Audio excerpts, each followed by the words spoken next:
Hey yo, peace to all the Ronalds across the world. This is Visceral. I'm going to answer some questions for you.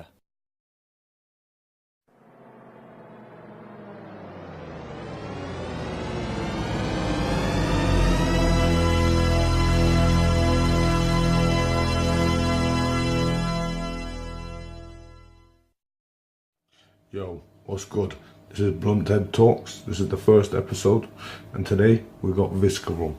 So the first question I'd like to ask visceral is, what the fuck got you into battling in the first place? Well, I've been a fan of battling for a long time. I used to watch like the WRCs and the Smack DVDs and like Fight Club on MTV2 and all of that. So I was always a fan of it, but just sort of to watch and to listen to, never really thought I'd get into. I wasn't really interested in doing that, to be honest, because I didn't want to sort of stand there and just have to take all that fucking abuse. But I think it was last year I had a bit of a back and forth with this guy called C-Rap, who I'd met once, but it's kind of happened online, and a little bit of banter was going on, and you know, he wanted to battle and I wanted to battle, and people were kind of hyping it, so I thought, why not? So we put on an event in Manam, and it was, to be honest, it was pretty monumental for us, that, and yeah, it was a big event. It was a big battle,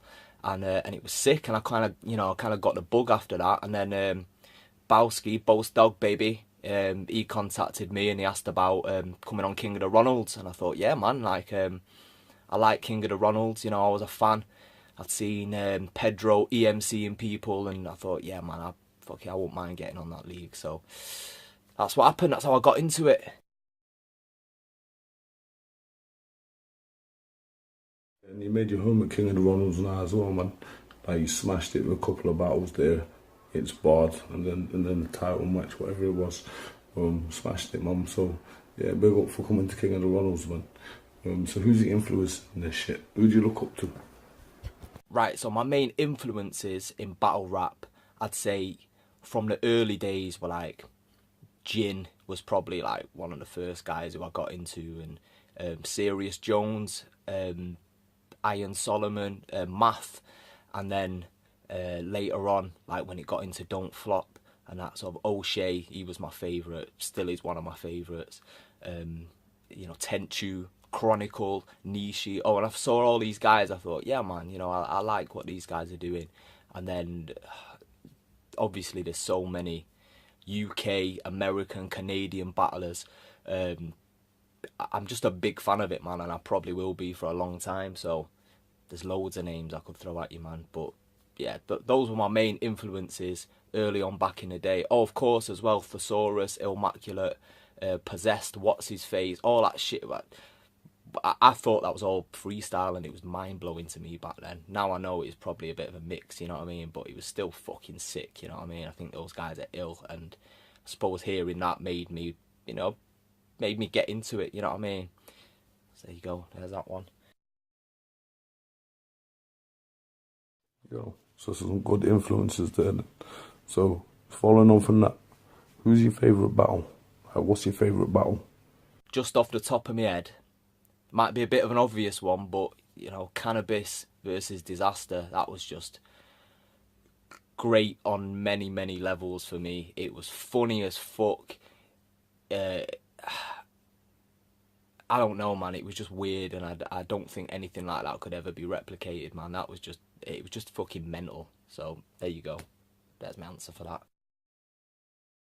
Yo, can't even lie, man. Can you imagine how embarrassed Cannabis was to actually have to pull his notepad out in the battle? He should have just fucking left it, in all honesty, man. Just walked off the stage, gone. But no, he pulled out his notepad and looked a dickhead. But forget about that shit, man. What's your favourite battle of your own? I've got two, really. So my first one would have to be the C-Rap one. I was really happy with the way that went. And you know, the build up to it and everything, it kind of felt, you know, it felt like a real occasion. It didn't feel like something that had been thrown together for the sake of it. It kind of happened naturally. And then my other one is the Hulk battle, which unfortunately, you know, never got filmed, and that, or the footage didn't come out. But for the people who were there, you know, the privileged few saw that, you know, I was really proud, really happy with how that went, because Hulk is fucking sick, man. He came with some hard shit for that. I had more jokey shit, but we both had like a lot of freestyles and little rebuttals, and you know, it was just a real good battle, real good atmosphere, because it was in a little smoking cabin as well that was just getting hot boxed out, and everything about that battle was just fucking great, man. Yeah, man, to be honest, yeah, you battling, man. I've seen you getting better and better, but pretty much all your battles were entertaining still, man. You did 2 back to back. That was fucking mental. But anyway, one battle that you did have, which popped up out of nowhere, went on no flyers or nothing, was Kendrick Lamar. Like, what the fuck happened there, man? Right, so I was facilitating this event, which was like a youth music event about hip hop and grime, and there were loads of young artists there, and there was meant to be like a special guest MC there, so I presumed it'd be someone like, I don't know, fucking Chipmunk or Dappy or someone like that. Turns out it's Kendrick Lamar, and I'm a big fan of Kendrick Lamar, you know what I mean, and really like his music, I like what he's doing and that. So he rocked up, but he rocked up 2 hours late, yeah, with all his bodyguards, all his entourage and that, yeah. Got on the mic, and to his credit, you know what I mean, he jumped straight on the mic, and he started freestyling. I thought it was dope. But then after that, it was like all the sort of young MCs, I felt this sort of hesitation, sort of no one really wanted to get on the mic after him. So I thought, right, I'll get the ball rolling, you know, so I grabbed the mic, and he was saying some shit before about like, oh, I'll whoop anyone's ass, and da-da-da, I'm the sickest MC and all that. So I thought, you know, I'll kind of riff off that a little bit. So I said something like, yo, don't, you know, something, you wouldn't whoop my ass, you ain't the sickest MC. But then I said something about, I'm only joking, you know what I mean, respect. And then I can't remember what I said, but I kind of brought it back, and I sort of let him know I was only joking. I bigged him up. I'm sure I even said something about, you know, king of the West Coast, you know what I mean, respect to you and that. But then I don't know, man, I guess his ego kind of got a little bit hurt. So I was ready, I was going to pass the mic to some of the younger MCs, but then Kendrick like gripped the mic off me like that, and he said something like, this guy wants to battle. He said something about putting me in a saddle, which I don't know what that means. I think that sounds a bit S&M to me, but whatever. All the sort of kids and that were sort of hyping it, but after that, I couldn't really hear what he was saying. I didn't have a fucking clue what he was saying at that point, because my ears were battered as well. I'd been stood there right next to a drummer all day and that. So I could just hear everyone going sick, and it sounded like he was going in on me. So I just thought, oh, whatever, man, just fucking keep it moving. And then he fucked off. He was there for all of 10 minutes. He was meant to be doing a Q&A and that didn't happen. 10 grand he got paid for that as well. 10 grand. But anyway, whatever, that's beside the point. So that's what happened with Kendrick Lamar anyway. And then everyone starts like sending me messages on Facebook saying, oh, you're in this video with Kendrick Lamar and that. And I cringing, oh, for fuck's sake.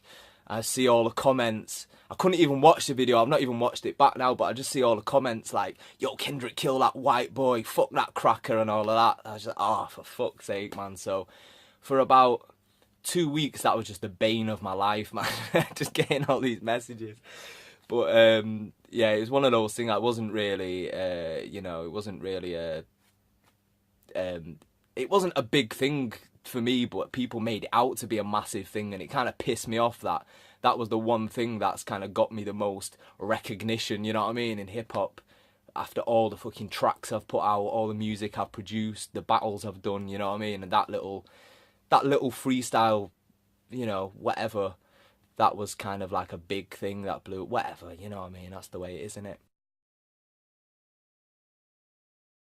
Yo, so all that being said then, if you could battle anybody, like anybody in the world, whether it's UK, America, King of the Ronalds, Don't Flop, who would it be? I would say Kendrick Lamar, you know what I mean? I would like to actually have a real battle with him. But let's be honest, it's not going to happen. Why would he be interested? You know what I mean? He's out there touring the world, you know, and promoting his sweatshop trainers and stuff like that. So well, it's not going to happen, you know what I mean? But hypothetically, that would be my choice. So what's your plans with your music career then? Like, where's that going? What are you doing with it at the minute, man? You got any plans for any albums, any mixtapes, anything like that? Anything dropping? So I've been on a bit of a hiatus myself with the music. It's kind of slowed down a little bit. But I have got a whole album pretty much recorded and produced. I've just got to mix it and master it. It's my group Potent. Plus I'm sitting on like 2 albums worth of tracks of my own as well. Again, it's just a case of mixing a lot of them and mastering them. And you know what it's like working full time and you know trying to find the time to do that. But I'm finally getting a little bit of inspiration now, a little bit of motivation to get back on it. So if you want to hear my music that I've put out in the past, it's on concentratedrecords.com, so have a listen to that. Anyone I'm going to be, you know, battling in the future, have a listen to that. Feel free to take the piss out of it because I need the promotion. You know what I mean? But music isn't a career for me. It's just it's a hobby. It's something I love doing. I don't want to make it a career because I don't ever want to have to, you know, make it a job. It's just something I like to do in my spare time. I love music. I love hip hop. Even though the fucking founder of hip hop, you know, it's not looking good for him, is it? He's a fucking nonce, but whatever.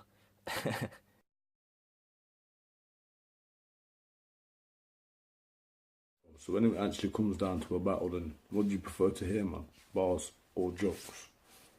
For me, I would say jokes, you know what I mean? It's all, I watch battles a lot of the time just to catch joke. But you can't just stand up there and tell jokes and just be funny. I think it's got to be constructed in a way that's, you know, you have to be able to put bars together. So I would say a little bit of both, but jokes really.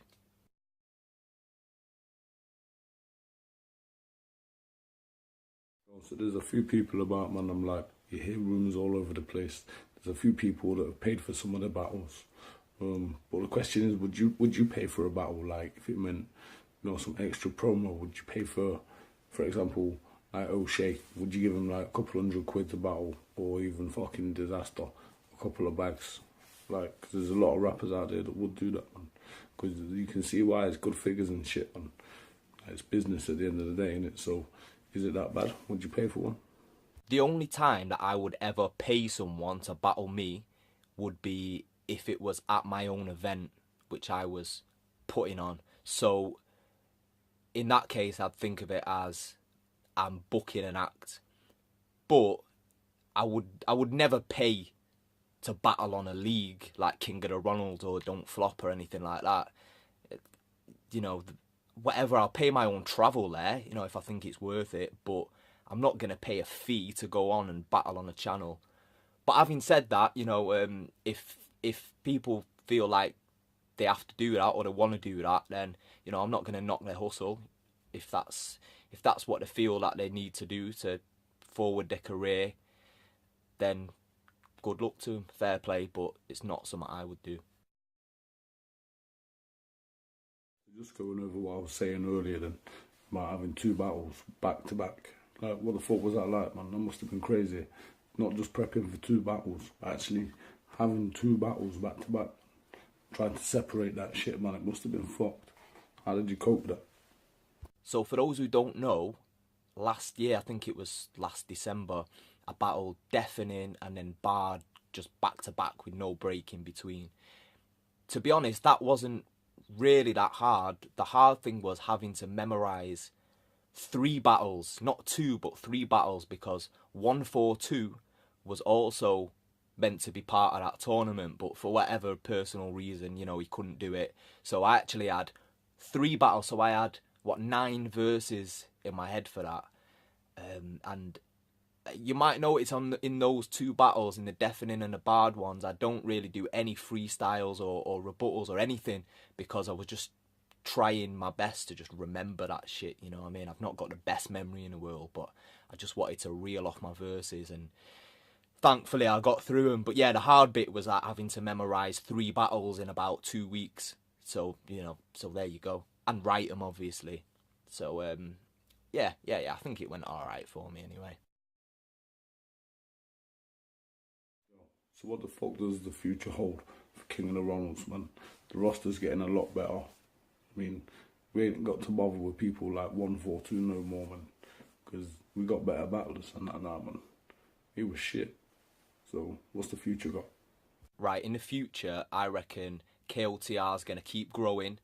The popularity of Don't Flop is probably going to decline. I love Don't Flop, you know what I mean? But I think, I don't know, maybe the Don't Flop USA is going to take off.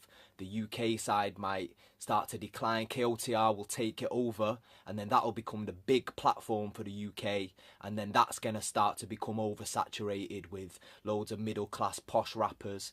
And then another little league's going to come, and then all the fucking real heads will go to that. And it's just going to be a constant cycle that'll go on forever.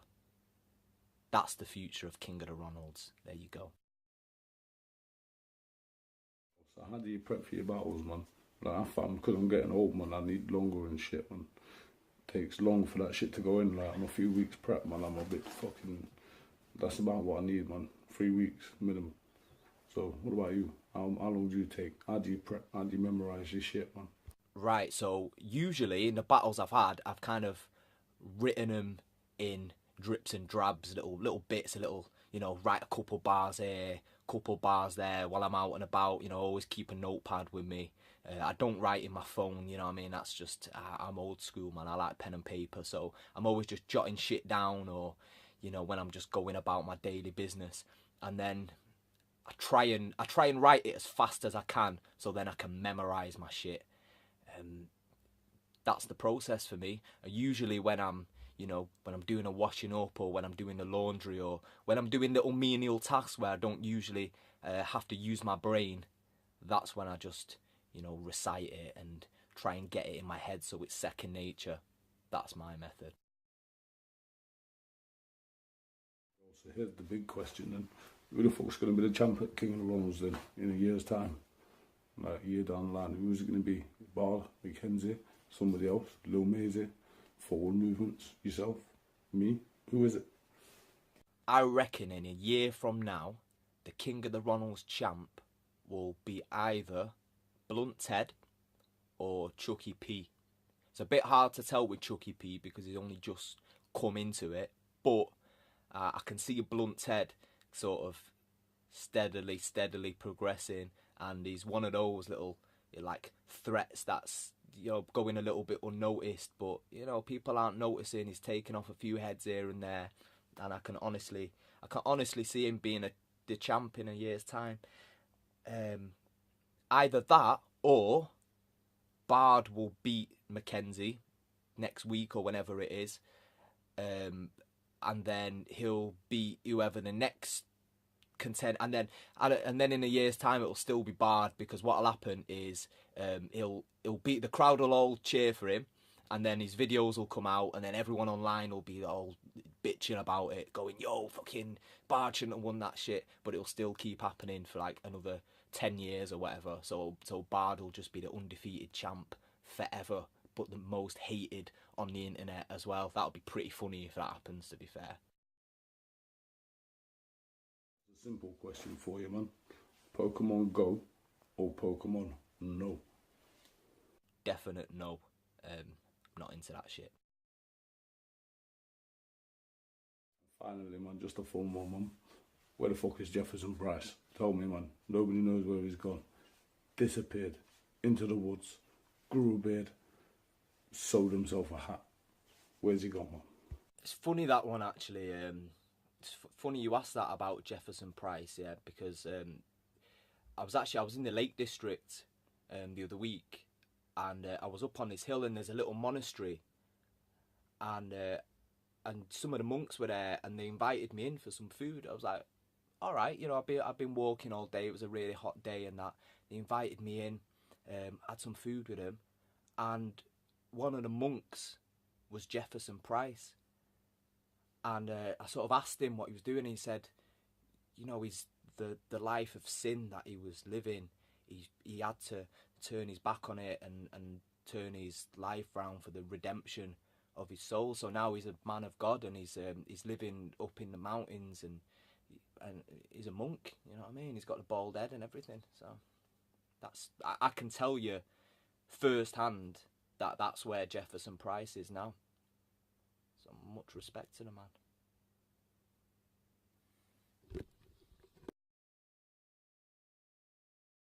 Yo, so that's the end of the first ever episode of Blunt TED Talks. Thanks for Visceral for fucking doing an interview and fucking all this shit there, man. It's been sick. King of the Ronalds. Peace.